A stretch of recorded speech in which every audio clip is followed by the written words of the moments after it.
So I did it again. I'm trying to save money for something substantial, but I saw this at the local gun shop, and it's not this particular one, uh, but it does look pretty damn nice. Basically, I saw this, and it had the white handle, which this almost looks like the one from Tombstone that Doc Holliday used. You know, the scene where he goes, "Got two guns, one for the each of you," where he's like shit faced.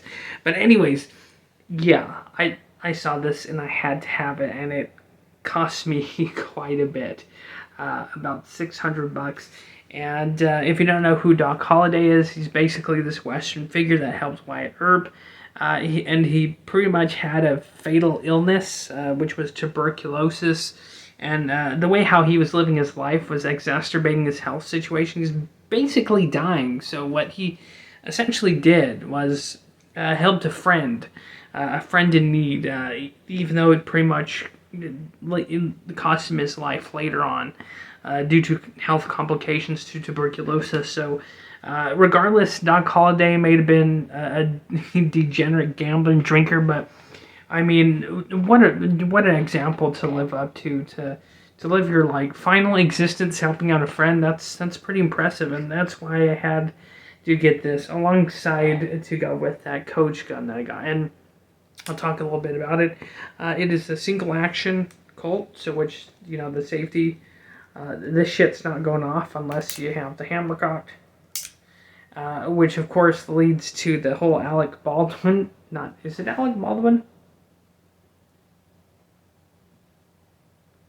No, it's not Alec Baldwin.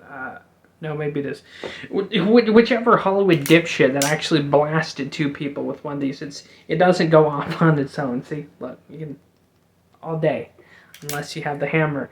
So my theory is he probably engaged in just like on the hammer like that and just let it go. That's my theory on it. And guns don't just go off on themselves. But one thing I figured out about this, that this Colt 6-shooter has some big ass bullets, and I'll show you. So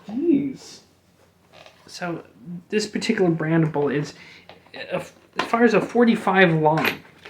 This particular brand of bullet is 250 grains, and it travels at 750 feet per second. So it's as fast as 9mm, and that's like a flying cast iron skillet.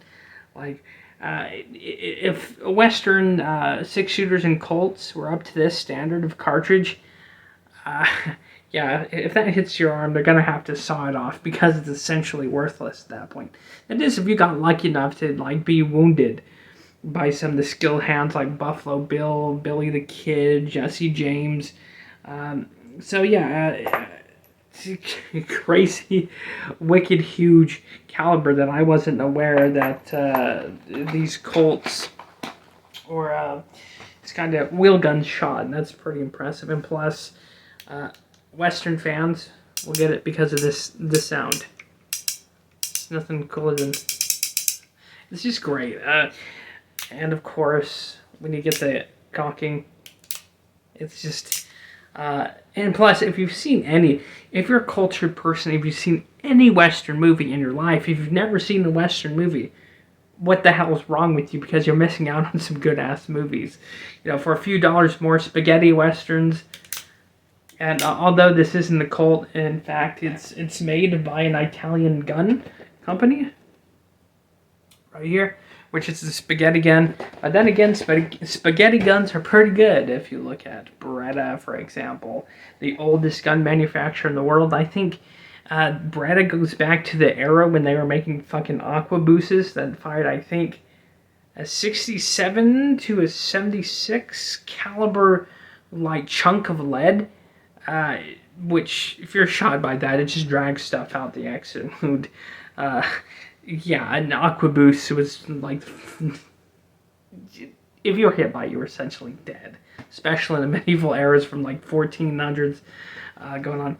But enough of that, and plus this whole nickel plated like look is just like legendary.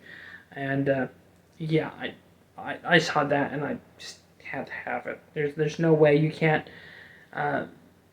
You can't have something like this in a display case and me not buy it.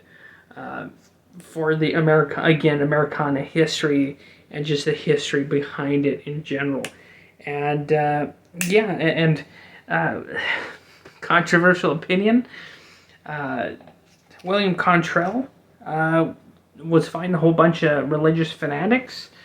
And Jesse James, of course, and Billy the Kid. If it's one thing those two share is that they finally find their father figure that was much needed in their lives, promptly get ruthlessly stolen from them. Both their dads were brutally murdered for like absolutely no reason, and that's what caused them to become the people they are. And even though Billy the Kid killed like 23 people, Billy the Kid and Jesse James, they would have left him alone. They probably wouldn't have had that outcome. But of course, with Jesse James after the war, you had Pinkerton detectives like essentially bullying people in Missouri, threatening them and intimidating them to sell their property for $1.50 an acre, I think it was. Can you imagine a whole bunch of government agent assholes like showing up at your house or your property and land saying, "You're gonna sell us this for $1.50?" Of course, a lot of people did, because the Pinkertons were they were essentially 1800s Schutzstaffels were, and plus I think they shot a whole bunch of Union workers somewhere back east. I think they killed like 34 different Union workers with lever actions. You can look that up, by the way. So the Pinkertons, kind of a de facto fascist police, and anyone who takes up arms against tyrannical scum like that is here on my book. Not only that, but against religious fanatics and violent abolitionists, which I'll have a little note here as a side. Not all abolitionists were bad, but there were some that were just a bunch of violent psychopaths using that cause to be cold-blooded murderers. But yeah, anyways, cool piece of Americana, some random history for you, and see you next time. Patriotism is dead. There's only rebels and tyrants now.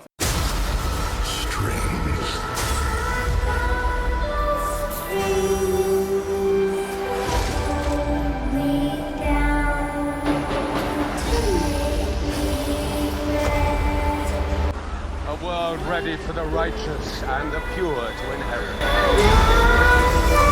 Don't believe in surrenders. No, I still got my saber, Reverend. Didn't turn it into no plowshare either.